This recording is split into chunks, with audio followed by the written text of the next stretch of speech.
Pour ceux qui disent pourquoi Steve Biko a quitté le plateau de NCI, je vous explique. Il a eu raison de quitter. Parce que M.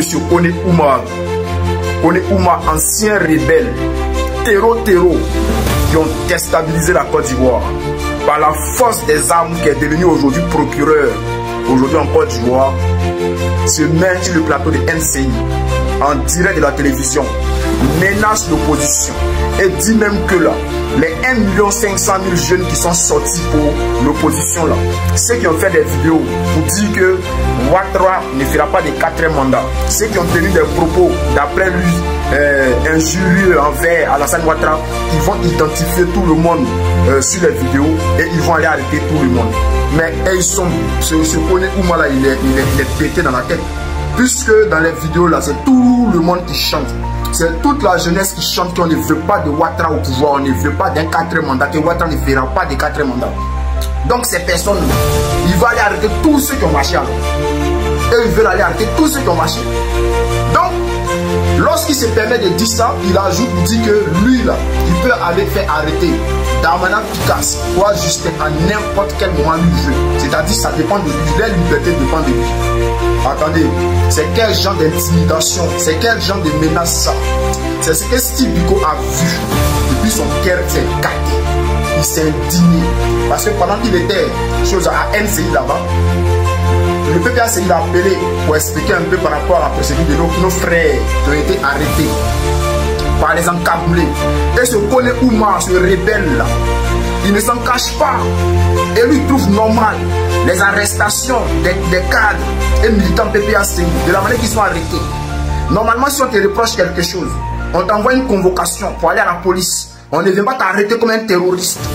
Et lorsque les encablés débarquent chez nos militants pour les arrêter comme des terroristes, ce n'est pas normal. Et lui vient s'arrêter pour dire que ce qu'eux ils font là c'est bien et que lui félicite les encablés. Il félicite les encablés. Et là, ils vont continuer dans ça et ils vont faire encore plus pire. Mais tous ceux qui étaient sur le plateau de NCI là, ils ont eu peur. Ils ont eu peur.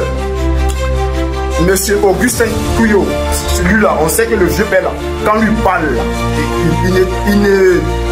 c'est-à-dire il n'a pas de limite en fait. Lui il dit quand quelque chose est sur son cœur là, il dit ça. Mais quand ce procureur a fini de parler là, le Augustin Couillot n'a plus parlé, il a eu peur, il n'arrivait plus à parler.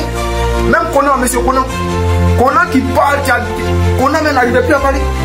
Et tous avaient peur.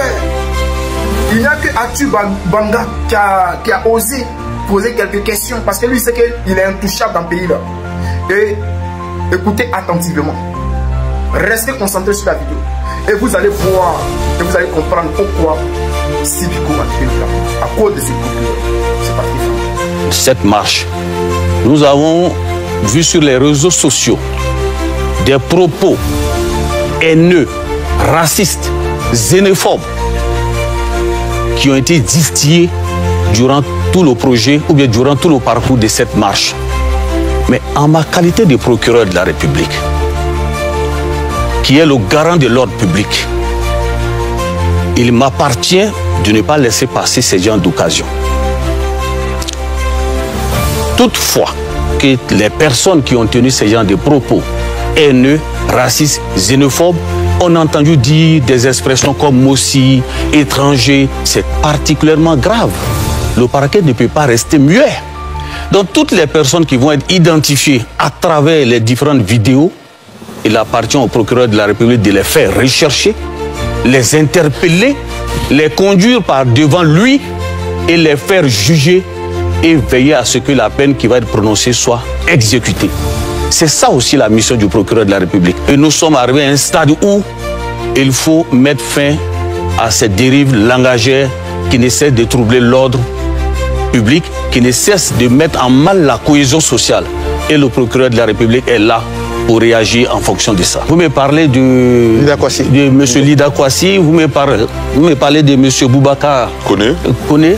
Mais pour l'heure, je ne peux pas en dire plus. Mais pourtant, vous ne m'avez pas parlé de Katina, vous ne m'avez pas parlé de Lida Kwasi.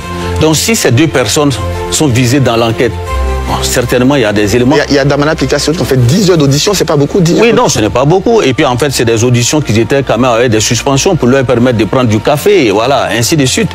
Voilà. Ce n'est pas fait pour pouvoir les épuiser. Au bout de 10 heures, ils ont été blanchis. Non, ça ne veut pas dire qu'ils ont été blanchis. Voilà, le ministère public, lorsqu'il engage des poursuites, il est à la recherche des indices sérieux et concordants par rapport à une infraction qui a été posée. Donc, s'il estime que les charges sont, et les indices sont sérieux et concordants, il peut prendre une mesure de garde à vue.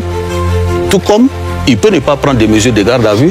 Mais en ce qui concerne les deux personnalités dont vous aviez parlé tout à l'heure, je voudrais m'arrêter là pour dire que l'enquête est toujours en cours et je crois que dans les jours à suivre, vous aurez de plus amples informations concernant ce qu'on leur reproche.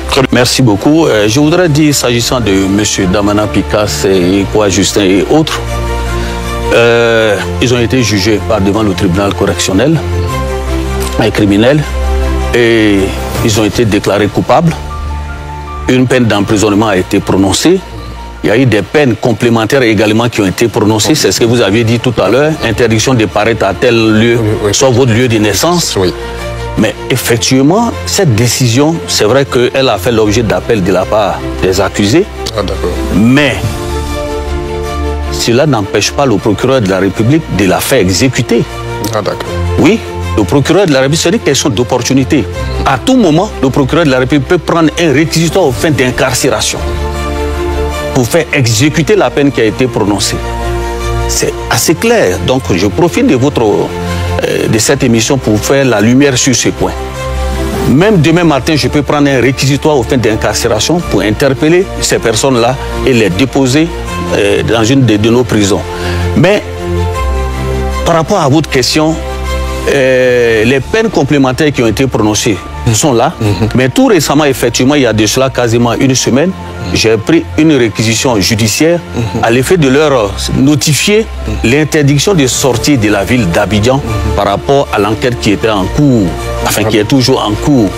Mais comment surveiller, comment cette interdiction peut être contrôlée? Mais elle est contrôlée par la préfecture de police. Ils savent, lorsqu'on leur a notifié ma réquisition judiciaire qu'ils ne doivent pas sortir de la ville d'Abidjan sans informer le préfet de police.